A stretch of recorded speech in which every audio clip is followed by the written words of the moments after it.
अभिवादन। आज हम मध्य प्रदेश के भूगोल में थोड़ा और गहरे उतर रहे हैं। मतलब यहाँ की ज़मीन कैसी है, पहाड़ पठार, आज इसकी पड़ताल करेंगे। हमारे पास जो जानकारी है वो एक तरह से मध्य प्रदेश का पूरा नक्शा ही खोल देती है, दिखाती है कि ये राज्य कितना विविध है, कितनी अलग अलग तरह की ज़मीन है यहाँ। तो आज का हमारा मकसद है इसी जानकारी के ज़रिए मध्य प्रदेश के अलग अलग भूभागों को समझना, उनकी क्या खासियतें हैं, उन्हें कैसे बांटा गया है। स्रोत में एक नक्शा भी है जो राज्य को 7 मुख्य हिस्सों में दिखाता है, जैसे मध्य भारत का पठार है, फिर बुंदेलखंड है, मालवा है वगैरह। आज हम पहले दो पर यानी मध्य भारत का पठार और बुंदेलखंड पठार, इन पर खास ध्यान देंगे। तो चलिए शुरू करते हैं ये भौगोलिक सफ़र। विशेषज्ञ जी, सबसे पहले क्या आप हमें थोड़ा ये बता सकते हैं कि भारत का जो बड़ा प्रायद्वीपीय पठार है उसमें मध्य प्रदेश की जगह कहाँ है? जरूर।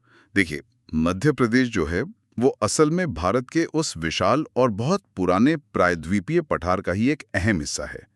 और यहाँ की सबसे बड़ी खासियत, जैसा कि स्रोत भी साफ बताता है, वो है इसकी जबरदस्त भौतिक विविधता। मतलब आपको यहाँ ऊंचे पहाड़ भी मिलेंगे, दूर दूर तक फैले पठार भी, और नदियों ने जो गहरी घाटियां बना दी हैं वो भी। और यही जमीनी बनावट यही तय करती है कि कहाँ कैसे संसाधन मिलेंगे, लोग कहाँ ज्यादा रहेंगे, उद्योग कैसे लगेंगे, आने जाने के रास्ते कैसे बनेंगे।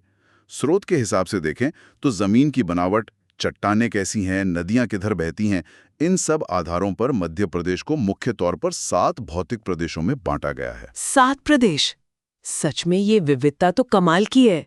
स्रोत के नक्शे में भी ये साफ नजर आते हैं, जैसे उत्तर पश्चिम में मध्य भारत का पठार, हाँ, फिर उसके पूरब में बुंदेलखंड का पठार, फिर वो बड़ा वाला मालवा का पठार, रीवा पन्ना का पठार, और बीच में नर्मदा सोन घाटी। जी, दक्षिण में सतपुड़ा मैकाल की पहाड़ियां और एकदम पूरब में बघेलखंड का पठार। बिल्कुल। और स्रोत में एक और वर्गीकरण का भी जिक्र है जो शायद ऊंचाई के आधार पर है।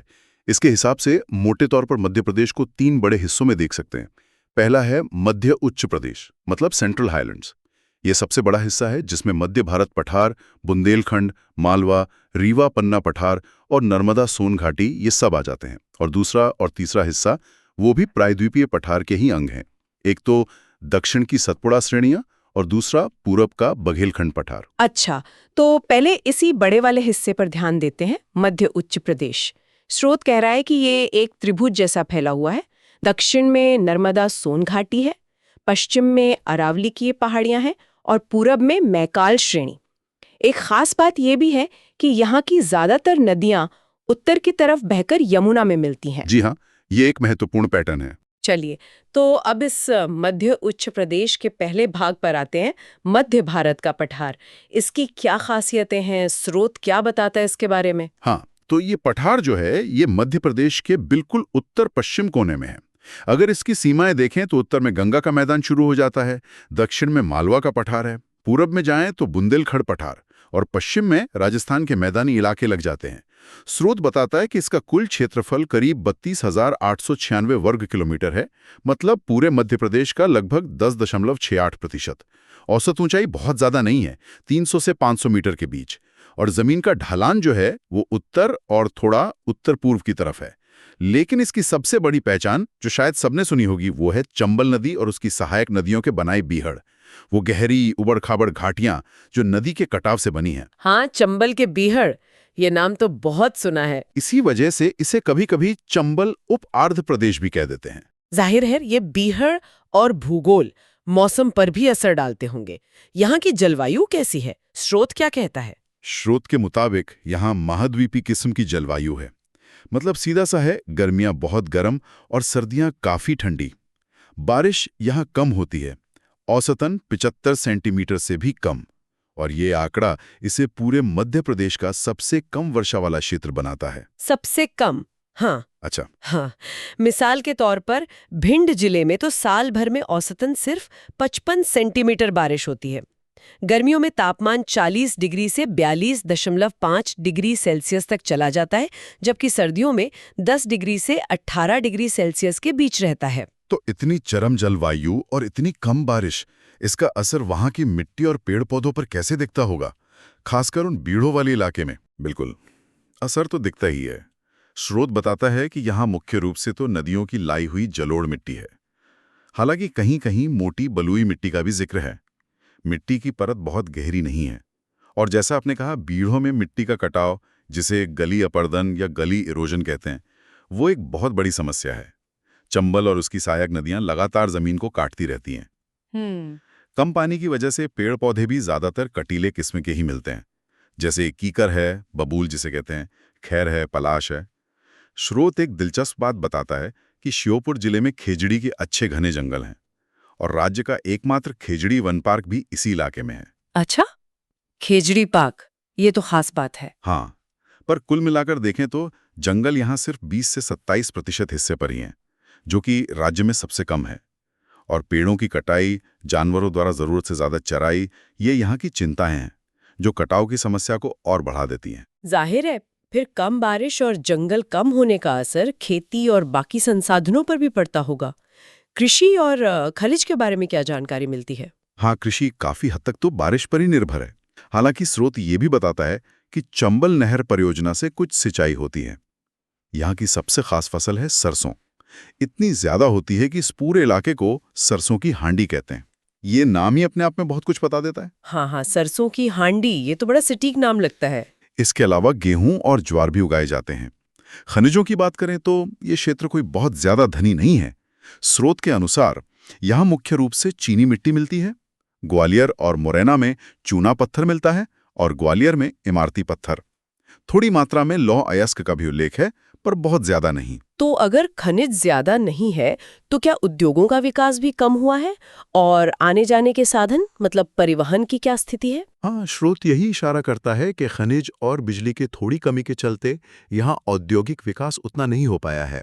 जो कुछ उद्योग हैं उनमें मुरैना में एक सीमेंट फैक्ट्री है, मिट्टी के बर्तन बनाने का काम होता है, कैलारस में एक शक्कर मिल है और ग्वालियर में बिस्कुट बनाने के कारखाने हैं। मतलब मुख्य जोर कृषि आधारित उद्योगों पर ही है। अच्छा। लेकिन परिवहन के मामले में स्थिति बेहतर है। ये इलाका सड़क और रेल दोनों से काफी अच्छी तरह जुड़ा हुआ है, खासकर ग्वालियर, भिंड, मुरैना जैसे शहर। देश का एक बहुत महत्वपूर्ण राष्ट्रीय राजमार्ग NH3 जो आगरा से मुंबई जाता है, वो यहीं से गुजरता है। स्रोत एक और दिलचस्प बात बताता है। ग्वालियर से श्योपुर कलां तक एक नैरो गेज ट्रेन लाइन है। इसे मध्य प्रदेश की सबसे छोटी रेल लाइन बताया गया है।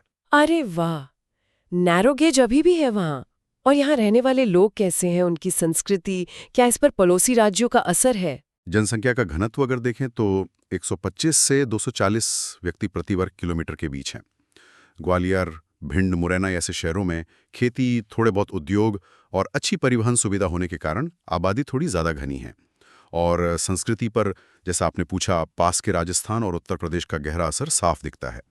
यहाँ बुंदेली और ब्रज भाषाएं बोली जाती हैं।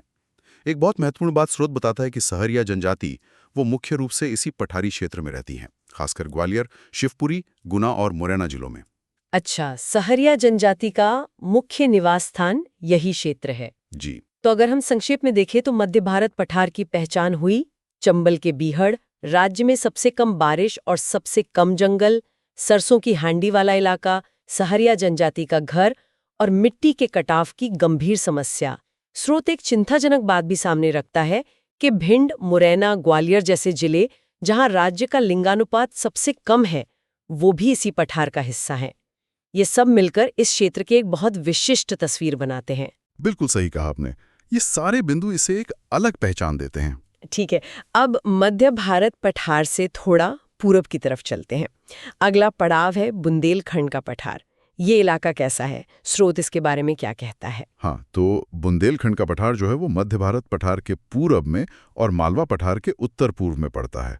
इसकी सीमाएं देखें तो उत्तर में यमुना नदी का मैदान आ जाता है, दक्षिण में विंध्याचल की पहाड़ियां या फिर बघेलखंड का पठार शुरू हो जाता है। दक्षिण पूर्व में रीवा पन्ना पठार है, पश्चिम में मालवा पठार और उत्तर पश्चिम में वही मध्य भारत का पठार। इसमें मध्य प्रदेश के छतरपुर, टीकमगढ़, निवाड़ी, दतिया जिले तो पूरे आते हैं और ग्वालियर, शिवपुरी, भिंड जिलों के भी कुछ हिस्से इसमें शामिल हैं। स्रोत के मुताबिक इसका क्षेत्रफल करीब 23,733 वर्ग किलोमीटर है, यानी राज्य का लगभग 7.70%। औसत ऊंचाई 150 से 450 मीटर के बीच है, जो मध्य भारत पठार से थोड़ी कम ही है। लेकिन एक हैरानी की बात है, इस पठार की सबसे ऊंची चोटी सिद्ध बाबा, जो 1172 मीटर ऊंची है, वो यहीं दतिया जिले में है। अच्छा, 1172 मीटर, ये तो काफी ऊंची है पठार के हिसाब से। जी, ये पठार बहुत पुरानी चट्टानों से बना है, खासकर ग्रेनाइट और नीस। नीस एक तरह की रूपांतरित चट्टान होती है, कठोर, दानेदार। यहाँ की जमीन समतल नहीं है बल्कि लहरदार है, ऊबड़ खाबड़ कह सकते हैं। और यहाँ भी नदियाँ हैं, सिंध, बेतवा, केन जैसी नदियाँ जो चंबल की ही सहायक हैं। और ये नदियाँ भी अपने किनारों पर कटाव करके बीहड़ बनाती हैं। तो यहाँ भी बीहड़ बनते हैं। जलवायु कैसी है यहाँ की? क्या मध्य भारत पठार जैसी है या कुछ फर्क है? जलवायु का मिजाज तो काफी कुछ वैसा ही है। स्रोत बताता है कि यहाँ भी महाद्वीपीय प्रभाव है, गर्मियाँ गर्म और सर्दियाँ ठंडी। लेकिन बारिश मध्य भारत पठार से थोड़ी सी ज्यादा होती है, औसत 75 से 103 सेंटीमीटर के बीच। पर यह बारिश पूरे इलाके में एक जैसी नहीं होती, कहीं कम तो कहीं ज्यादा। अच्छा, थोड़ी बेहतर है बारिश। हाँ, थोड़ी। गर्मियों में तापमान वही 40 डिग्री से 42.5 डिग्री सेल्सियस तक पहुंच जाता है और सर्दियों में औसत 10 डिग्री से 12 डिग्री सेल्सियस रहता है। कभी कभी तो पाला पड़ता है और तापमान 0 से भी नीचे चला जाता है। मई का महीना सबसे सूखा और जून सबसे गर्म होता है यहाँ। और यहाँ के संसाधन कैसे हैं? अगर मध्य भारत पठार से तुलना करें तो जंगल, मिट्टी, खनिज में क्या अंतर नजर आता है? वनों की बात करें तो यहाँ सागौन, तेंदू, महुआ, खैर, नीम जैसे पेड़ तो मिलते हैं, पर जंगल कोई बहुत घने या बहुत बड़े इलाके में नहीं है। हाँ, मिट्टी यहाँ की एक बड़ी चुनौती है, कह सकते हैं। स्रोत बताता है कि यहाँ मुख्य रूप से लाल और काली मिट्टी का मिश्रण पाया जाता है। दो खास तरह की मिट्टियों का जिक्र है। एक रांकड़ जो मोटी बलुई दोमट जैसी होती है और दूसरी काबर जो काली मिट्टी है। हाँ, दिक्कत यह है कि ये मिट्टी ज्यादा उपजाऊ नहीं है और इसमें भी कटाव की समस्या रहती है। इसलिए यहाँ मोटे अनाज जैसे ज्वार, बाजरा ये उगाना ज्यादा ठीक रहता है। लेकिन खनिजों के मामले में ये इलाका महत्वपूर्ण है। पन्ना जिला तो हीरे के लिए दुनिया भर में मशहूर है। हाँ, पन्ना का हीरा तो सब जानते हैं। बिल्कुल। इसके अलावा टीकमगढ़, दतिया, छतरपुर में ग्रेनाइट पत्थर मिलता है और छतरपुर में रॉक फॉस्फेट। थोड़ा बहुत चूना पत्थर भी पाया जाता है। तो एक तरफ तो कम उपजाऊ मिट्टी है और दूसरी तरफ हीरा जैसा कीमती खनिज। इसका अर्थव्यवस्था पर क्या असर दिखता है? क्या खेती वाकई पिछड़ी हुई है? हाँ, स्रोत तो यही बताता है। मिट्टी के ज्यादा उपजाऊ न होने और सिंचाई के साधनों की कमी के कारण कृषि यहाँ उतनी विकसित नहीं हो पाई है। मुख्य फसलें गेहूं, ज्वार और तिल हैं। हालांकि दतिया जिले में अब गन्ने की खेती कुछ बढ़ रही है। और एक खास बात, चंदेरी अपने पान की खेती के लिए जाना जाता है। अच्छा, चंदेरी का पान। जी। उद्योगों की बात करें तो जैसा मध्य भारत पठार में था, कुछ वैसा ही यहाँ है। मतलब बड़े पैमाने पर उद्योग नहीं लगे हैं। ज्यादातर काम या तो खेती पर आधारित है या जंगलों से मिलने वाली चीजों पर। जैसे पन्ना में हीरे तराशने का काम होता है। दतिया और टीकमगढ़ में पत्थर काटने और पॉलिश करने का काम होता है। टीकमगढ़ और दतिया में पीतल के बर्तन भी बनते हैं। और हाँ, बीड़ी बनाने का पारंपरिक काम भी यहाँ काफी चलता है। लेकिन ये इलाका संस्कृति और घूमने फिरने मतलब पर्यटन के लिहाज से तो बहुत ही समृद्ध लगता है। स्रोत किन खास जगहों का जिक्र करता है? बिल्कुल सही कहा आपने।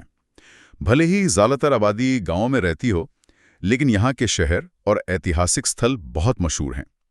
स्रोत कई महत्वपूर्ण जगहों का नाम लेता है, जैसे ओरछा है जो अपने राम राजा मंदिर, जहांगीर महल और बेतवा नदी के किनारे बनी सुंदर छतरियों के लिए प्रसिद्ध है। हाँ, ओरछा तो बहुत खूबसूरत है। फिर खजुराहो है जहां चंदेल राजाओं के बनवाए वो अद्भुत मंदिर हैं जो यूनेस्को की विश्व धरोहर सूची में भी शामिल हैं। दतिया का पीताम्बरा पीठ एक बड़ा धार्मिक स्थल है। चंदेरी का अपना ऐतिहासिक महत्व है, खासकर साड़ियों के लिए भी मशहूर है। सोनागिरी जैन धर्म का एक महत्वपूर्ण तीर्थ है। इसके अलावा पन्ना नेशनल पार्क है बाघों के लिए और केन घड़ियाल अभयारण्य है घड़ियालों के संरक्षण के लिए। तो हाँ, वाकई इस क्षेत्र में पर्यटन की बहुत संभावनाएं हैं। स्रोत में बुंदेलखंड पठार से जुड़ी कुछ और विशेष बातें भी लिखी हैं। वो क्या है? हाँ, कुछ खास बिंदु हैं जिन पर ध्यान देना चाहिए। पहला तो ये कि इसे बुंदेलखंड पेनीप्लेन कहा गया है। पेनीप्लेन का मतलब होता है एक ऐसा भूभाग जो लंबे समय तक कटाव के कारण लगभग समतल जैसा हो गया हो। हालांकि जैसा हमने देखा, यहाँ की जमीन असल में पूरी समतल नहीं, लहरदार है। पेनीप्लेन। दूसरा, इस पठार की सबसे ऊंची चोटी सिद्ध बाबा 1172 मीटर, यही दतिया जिले में है। तीसरा, यहाँ बहने वाली केन और बेतवा जैसी नदियां काफी गहरी घाटियां मतलब गॉर्ज बनाती हैं। चौथा, बेतवा नदी को इसके सुंदरता और महत्व के कारण बुंदेलखंड की गंगा भी कहते हैं। बुंदेलखंड की गंगा? अच्छा। जी।